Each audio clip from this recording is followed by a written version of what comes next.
ये थिन्नाडु कोई सामान्य योद्धा नहीं है। उसके जीवित रहते वायुलिंग तक पहुंचना असंभव है। হ্যালো বন্ধুরা, তোমরা সবাই কেমন আছো? আশা করি তোমরা সবাই ভালো আছো। তো আজকে আমি কানাপা মুভি নিয়ে কথা বলবো। কানাপা মুভিটা কেমন হয়েছে তার আগে বলে দিই মুভিটাতে কে কে আছে।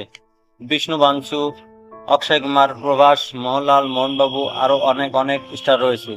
তাহলে এবার মুভিটার কাহিনীটা নিয়ে কথা বলি। কাহিনীটা হলো থিন্নাডু মানে বিষ্ণু বাঞ্চু আদিবাসী যোদ্ধার রোলটা করেছে। তো ছোট থাকতে একদিন ওর বন্ধুকে বলি দেয়া দেখে, তারপর থেকে ও আর ভগবানকে বিশ্বাস করে না। ভগবানকে পাথর মনে করে। এই ছোট ছেলেটা ভগবানের অস্তিত্ব মানে না। আর একদিকে কৈলাসে পার্বতী, কাজল আগরওয়াল আর শিব অক্ষয় কুমারকে প্রশ্ন করে কি এই নাস্তিক কি আস্তিক হতে পারবে।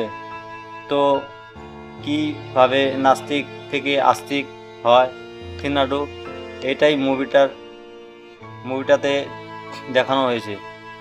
এটা একটা তেলুগু প্যান ইন্ডিয়া মুভি।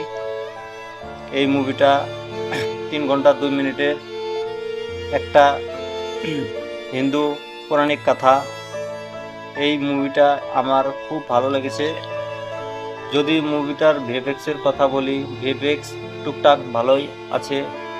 আর হিন্দি ডাবিং খুব সুন্দর হয়েছে। বিষ্ণু বাঞ্চু অ্যাক্টিংটা খুব ভালো হয়েছে।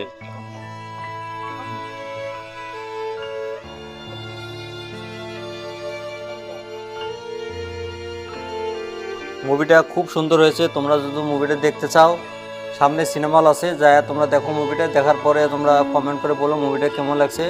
আর একটা কথা, এই মুভির লাস্টে 30 মিনিট মানে একদম বহুত ইমোশনাল মুভি একটা। তো মুভিটা খুবই ভালো, তোমরা ফ্যামিলির সাথে তোমরা মুভিটা দেখতে পারবে। কিন্তু